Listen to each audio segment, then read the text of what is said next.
तो अभी मैंने नहा ली, और जो मैंने बाहर में गद्दे सुखाई थी वो भी सूख रहे हैं, अभी धूप है तो तब तक सूख भी जाते हैं और मैं फिर गद्दे बिछा भी दूँगी तब तक। मेरा फिर भी ऐसा अच्छा पूरा देखिए पलंग, और यहाँ पे कपड़े पूरे फोल्ड करने के, और ये वाला भी जो गद्दा है ये भी मैंने इसको बाहर डाल दी थी।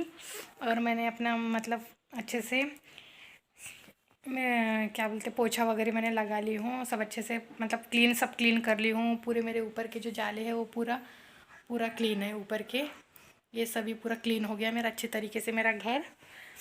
तो अभी फिर मैं गद्दे जो है मेरे बाहर के, वो गद्दे में फिर अच्छे से सूखने के बाद में मैं फिर ये गद्दे अंदर ला के डाल लूँगी, लेकिन सबसे पहले मैं अभी खाना खाती हूँ।